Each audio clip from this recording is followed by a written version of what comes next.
Welcome to Trance Talks. This is Susan Marco, and I hope you find this conversation as engaging as I did. Have a great day and enjoy. Hi, everybody. Welcome to Trance Talks. This is my podcast where I get to sit and have conversations with my friends and colleagues who do all kinds of wonderful alternative things. And today oh my gosh, I'm so honored and happy to be sitting here with Karen Hand, who Karen and I have a little commonality because she's located in Chicago. And some of you know I was born in Chicago. So you can take, you can, you can move from the Midwest, but what's that expression? You can't take the Midwest out of the girl, right? So, yeah, we met several years ago at a conference and instant connection for me and instant rapport. And I've been following her ever since and have done a couple of trainings with her. And so let me tell you a little bit about her really quickly. She's a board certified hypnotist, a trainer, a mentor. Um, she is a world-class communicator, and she spent 30 years as a radio personality. So that gives her a really special kind of edge, I guess. And she's also won lots of awards and accolades, but you can read about that in the show notes after the episode. But for now, I just want to say thank you so much, Karen, for taking the time to chat with me. And why don't you tell my listeners and people watching, like, who are you and what do you do and all the good stuff about you? Ooh, I'll tell you everything. First, I want to say thank you for saying such kind words that you don't even know how much that touches my heart because the respect is definitely mutual. So, yeah, I'm a radio chick. I had a 30 very successful 30-year career on Chicago radio and just loved it. I was a radio personality and had a great time. And one day I had a talk show is one of the things I did. And one day a friend told me she knew some hypnotists. And I said, oh, I want to have them on the show so they'll make fun of people. How cool will that? We'll have people clucking like chickens and barking like dogs. And so I scheduled these two hypnotists to be on the show. And doggone it, they talked about the efficacy of hypnosis. They didn't want any part of making fun of people. They talked about things that this modality can do that I was completely unaware of. I was so amazed and so impressed. I went out to their center and got hypnotized. I couldn't wait. And after being hypnotized that first time, now, Susan, I've had a couple of epiphanies in my life. One was way back in college when my major was drama, speech, education, and communications. And as part of a class, I had to work at a radio station. I walked into that radio station, sat behind a microphone the first time, and had the first epiphany. Oh my God, this is what I want to do with my life. And I went into radio. Along the way, I saw a man once. I worked for a CBS station, and I saw a man walking down the hall. I saw him from the back. I thought he had the cutest buns I'd ever seen. And right there from behind him, I went, I'm going to marry that man. It was an epiphany that just happened. We've now been married almost 35 years. So that was one of the epiphanies. The third epiphany that was really pivotal in my life was in that hypnosis studio, being hypnotized and saying, this is what I want to do with the rest of my life. Mm. And I immediately found a place to become certified. I studied everything I could study about hypnosis. I fell in love so much that the friend who had also been in radio, who introduced me to these hypnotists, happened to be out of a gig at the moment. And I was coming up on the end of my contract and just decided I'd rather do this. And so I didn't sign the next contract. I opened a hypnosis center instead, and I've been a hypnotist now since 2005. So I'm all about epiphanies. I think they really work when you listen to them. So that's how I kind of got into this business because I understood the magic that this modality can do. Immediately, Susan, I'm a real go big or go home kind of gal. So immediately, my radio friend and I opened a big center. We joined an affiliated program. Yeah, there was a hypnosis franchise back in 2005 where everybody across the country did pretty much the same thing. It was weight loss and smoking cessation primarily. And when we opened our center, they equipped us with scripts to read to clients. We had a format to follow. It was a franchise, remember? And so everybody did the same thing. For weight loss, if you had over 50 pounds to lose, you signed up for a 1 year program. You came in once a week to get hypnotized for a full year. If you had less than 50 pounds to lose, it was a 6 month program. Those were the programs. And we were equipped with a script book that had 26 scripts in it from week 1 to week 26. That's half a year. That's a 6 month program right there. And for people who signed up for a 1 year program, do you know what they got on the first week of the second 6 months? They got script number 1 again. They got those scripts repeated to them all over again. Wow. It sounds ridiculous. As I look back on that, it was ridiculous. But the man who started this franchise, Dr. Patrick Porter, who I greatly respect, had hypnotized a bunch of people, had his hypnosis sessions transcribed, and he packaged them up into what made sense for a program. And let me tell you a secret. If you're going to meet with somebody every week for 6 months or every week for a year, and you're going to read scripts to them, Patrick's scripts were excellent. There was some age regression included. There was some parts work included. There were resource generators. There was a lot of NLP folded in. If you're going to do that with somebody once a week, you're likely to hit some of their stuff. Sure. Just by accident, you're going to hit some of their stuff. The most interesting part of that, now keep in mind, these scripts were not written for the person sitting in the chair. These scripts had been done for somebody else entirely, transcribed, and on week 3, you got the week 3 script, no matter what you were working on. The most interesting part about that is we had about an 80% success rate. Wow.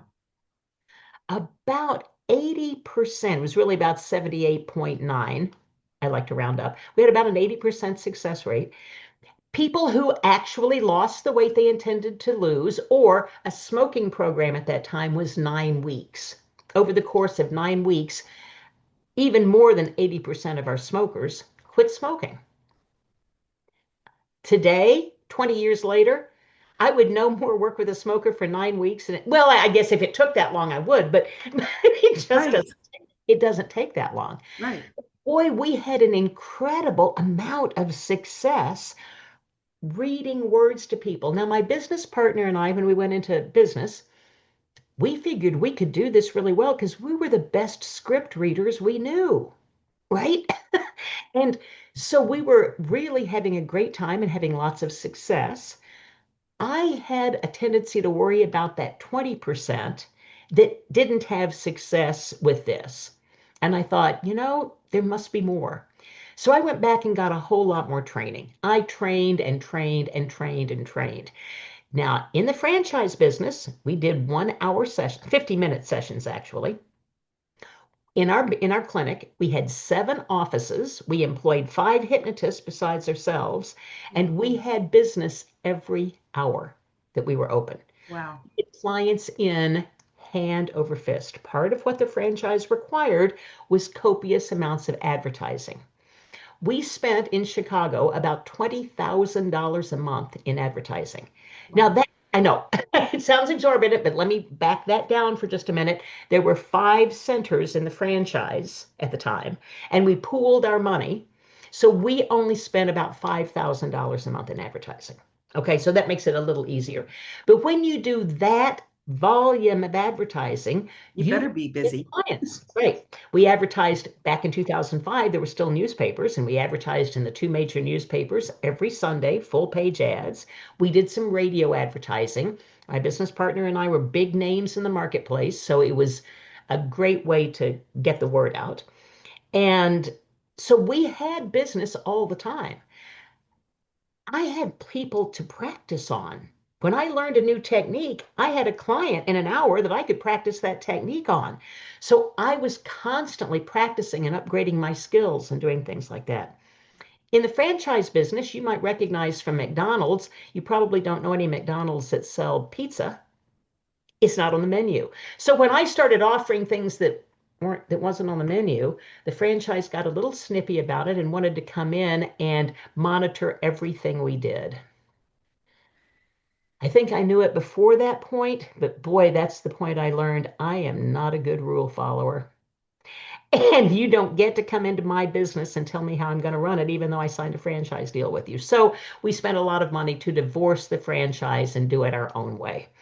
Eventually, Susan, life shows up. So even if you're in business, even if you make a long range plan, life has a way of showing up. And if you don't have flexibility to rearrange and redo things, you're going to be stuck. I had a case where life showed up. My mother became ill and had to move in with me. She was in Oklahoma. I had to move her to Chicago, and I became a 24/7 caregiver. Not really my bailiwick, but what happened in the business was, and my business was just a mile from my house, the office was, so I could get there quick. But what ended up happening was my business partner did all of the business. I showed up and hypnotized people and then came home and took care of my mother. Eventually, it was very unfair. We had to make a change, and there was an escape clause in our lease, so we took it. My business partner went on to do something else, and I took all of those clients into my home. I have a room in my home that has its own separate entrance, so they don't have to come through the Nice. house. It's an efficient office. So it worked beautifully. It worked very well. And in taking all of those people we had under contract into my home, not only did I get to continue to practice and do the work that I love doing while taking care of my mother, I also discovered how much I like working from home. So COVID showed up. I was already working on Zoom. That's kind of a separate story, but I just never went back to the office. I do everything from my home office, and I don't even see people in this beautiful office anymore. I do everything on Zoom. That transpired because COVID showed up. You got to be able to redo things, be flexible. I'd already written a book, Magic Words and Language Patterns, which became, thankfully, an international bestseller. And I ended up with clients in Australia and clients in England and France and other places, and could have probably required them to fly to the United States and do the sessions. But, excuse me, we worked out other ways. First, it was on the phone. Then it was on Skype. Zoom came along and we started working on Zoom. And so by the time COVID hit, I was already working a lot on Zoom. I just seamlessly moved all of my clients over to Zoom work, and it worked out perfectly. We didn't skip a beat, didn't lose a minute. So I tell that story a little bit to talk about how important I think it is to be flexible, Mm-hmm. to be able to move, to be able to change, and to rather than get stuck doing one thing. I believe in the NLP presupposition that says when something's not working, do anything else. I do that with my clients. I do that with my life. If it's not working, try anything else. You may still not get the result that you want, but at least you're not going to get the same old result that you were stuck in. So that's kind of how I got here. Did I take way too much time to No, answer you're that? good. But I just want to say that is like, that definition of insanity, right? Doing the same thing and expecting a different outcome. Right. And what I hear you saying is just do anything different. One little step different. One little step. Yeah. I use that philosophy all the time, but I had a client who came to me once for motivation to exercise. He hadn't moved. This was after COVID, and he hadn't moved in a long, long time. And said, so, well, what might you do to move more? And he said, boy, I don't have any ideas. I've been sitting on the couch. I don't have any ideas. I expected him to say, I'll walk up to the corner and back, or I'll get a treadmill. Nothing. I have no ideas. I don't like to give advice to my clients. Mm-hmm. I like them to come up with their answers. But he legitimately sat there and said, I have no ideas. So in the event like that, I come up with the absolute most ludicrous thing I can possibly think of that would be hard to argue with. So I said to him, well, do you brush your teeth?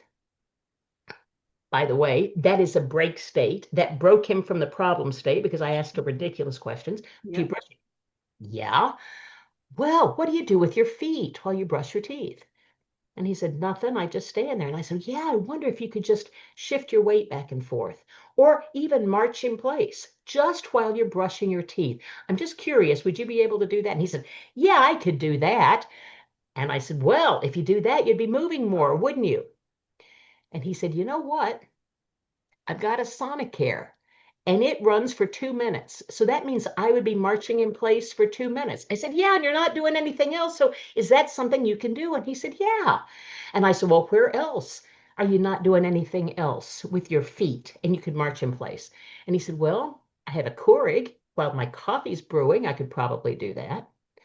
And I fill up my water bottle at the refrigerator. I could probably do that while I'm filling up my water bottle. I said, yeah, that's great. Where else? And he said, well, I guess if I'm at the grocery store just standing in line, I could march in place or shift my weight back and forth. And I said, that's absolutely right. We went in that one little span. We went from I have no ideas at all to him coming up with doing it at the grocery store. Sure. It opened his mind to possibilities because I veered away from what he couldn't do or what he was imagining he couldn't do as something ridiculous, gave him something that would be very hard to argue against, and brought him around to, oh, yes, I can. And the only limiting belief I had to unscramble was moving from I can't to I can. As soon as we moved into an I can solution mindset, he came up with all sorts of solutions. By the way, he did in that first week, what he did was find all the places he could find to shift his weight or march in place, which was lots of them. And Yeah. he started racking up points in his own mind about, look at this, and look at where I found this, and look at where I found this. And he went on to do other things like join a gym and actually he became an avid swimmer. He now swims a lot. Wow. What a great outcome. But do you see how it goes back to the try anything else? Yeah. It doesn't have to be try the thing that's going to work. I've got to get from nowhere to what works. It's try anything else so that you can incrementally move into a different mindset. Yeah. What comes to mind for me also along the same lines of that is that sometimes we set ourselves up and we have these huge expectations where if we can really bank the small changes that we make and the moments where we have those inspirations, that adds up to the big expectation at the end of the day, right? Right, right. Perfect example of that, if you don't mind. I just finished a call earlier this morning with a man I'm going to do some workshops with. And we have been meeting for a couple of months, putting together our ideas, and have found in the last two meetings, found ourselves stuck. Well, what do you think about this? What do you think about this? What do you think about this? And today I said, wait a minute. Well, he actually started it out by saying, let's do one workshop, not a series. Let's do one 2-hour one. What do we want to present in our 2 hours of time? And by the time we were finished with the meeting, we had 5 ideas that we wanted to present in that 2-hour time frame, realized that that was not nearly enough time to present 5 ideas. And now we have 5 workshops Beautiful. out of the stuck place because we moved to a different thought, exactly what you were saying. Yeah. Yeah. Chunk it down or do it in a different way. Think about it in a different light. Yeah. Who do you have a particular like who generally comes to work with you, or who do you really thrive to work with? Like what kind of issues or problems do you like to? So my practice has really moved into very analytical folks. I do lots of conversational hypnosis. So if I have somebody call and say, I want to try out hypnosis, I'm going to refer them to one of my students or somebody else in their area to try it out because that's not what I spend my time doing. I spend my time doing change work with people. Mhm. So the first question is, what do you want to change using the modality of hypnosis? Well, my wife wants me to quit smoking. Wow, do you want to quit smoking? Not really, but she wants me to, so I'm calling. I said, you know what? You're not my client. If when you are ready, to make the change, call me back and I will help you make it easy. But I can't make you do something you don't want to do. And so my clients are the people who want to make a change and haven't been able to find out how to make that change. They want to be calm during testing. They want to quit smoking. They want to make a change in their life. They want to move ahead. They want to become unstuck. I work with people who tend to be analytical. It's not that they say, I don't believe in hypnosis. They do believe in hypnosis. They would be calling a hypnotist, but they're not for sure that hypnosis will work on them. I love those clients because we don't do hypnosis. We do conversation. We talk about the issues. And I'm a great listener, but to the client, it may seem like I'm a great interrupter because they'll start telling me something. I'll say, stop. I want to know about that. Because the moment I hear a limiting belief, the moment I hear whatever has them stuck in their vocabulary, in the way they're positioning it, that's where I want to stop, untangle that, and then we'll move on. Mm-hmm. And we'll move on to the next thing. But we have to untangle often a lot of limiting beliefs before we get to the actual specific outcome that they're looking for. So we start with a specific outcome and we get there. Usually conversationally, because I'll use my BS detector on them. You know the BS detector? Yeah, tell people what that is. Okay. I love the BS detector. Well, first of all, I say that hypnosis and NLP, neuro-linguistic programming, or conversational hypnosis, I say that they're BS. Belief system. Mm-hmm. It's all about belief system. Your belief system is the only thing that's important here. Whatever you believe is true for you. So what I want to find out from you is what you're believing. And if the beliefs are serving you, by all means, keep them. If they're not serving you, let's change it to something that's going to work better for you. So hypnosis is belief system. And I also believe, my BS, that every client who comes to me with their BS has made a decision to do it the way they're doing it for the best possible reason. Mm-hmm. So I want to know what being fearful of spiders is doing for you. Not doing anything for me, it's just making me scared. Well, how does that manifest itself for you? And often it manifests from something that was imprinted on them as a child, a woman who had a spider phobia. I said, so how long have you been afraid of spiders? She actually called me from her front porch and said, I'm on my front porch. Can you fix a spider phobia? I said, yeah, what's going on? And she said, I just got home from the grocery store and I can't get in my house because there's a spider dangling right inside the door. So I called my husband to come home and kill it so I can go in the house. Oh. And while I'm waiting for him to come home from work, I Googled hypnotists. And so I said, sure, come on. I asked her, so how long have you had this phobia of spiders? And she said, as long as I can remember. So interesting. I wonder if you could tell me about the very first time. I wonder. And she said, yes. I'm sitting on the floor and something fuzzy's crawling by. This was the best hypnosis subject I'd ever had because instantly I said, tell me about it. She closed her eyes and she was present. As it turns out, as a 3-year-old, as a tarantula was walking on the living room floor in their house in Texas. Wow. The little 3-year-old reached out to pet it because it looked fuzzy, and mom screamed, don't touch it, it'll kill you. I understand mom's concern. Yeah. Yes. Trying to save her 3-year-old.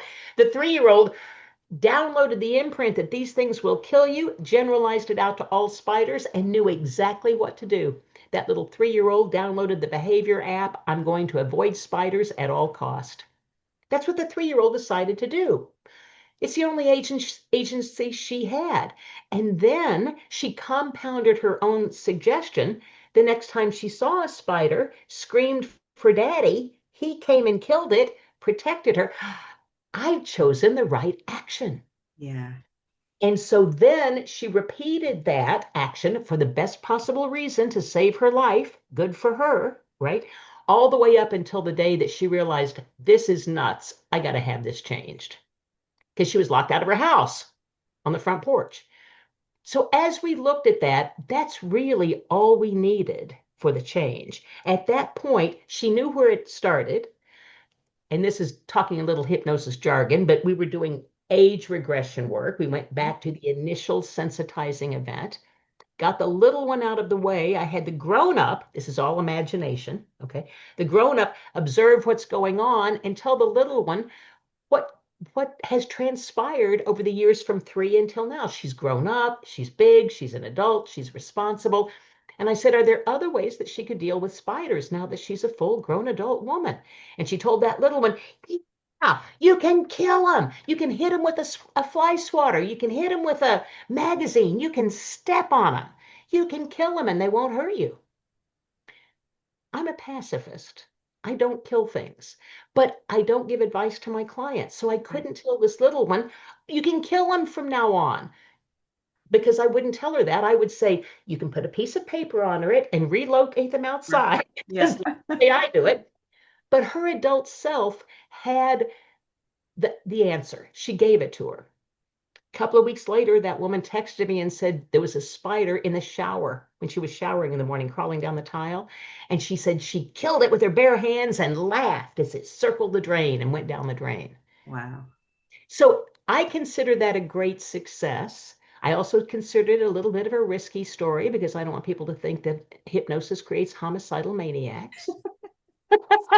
You spider killer That's creator. right. But see, she came up with the original solution to avoid spiders at all costs. And just like with a cell phone, she downloaded that behavior app to save her life.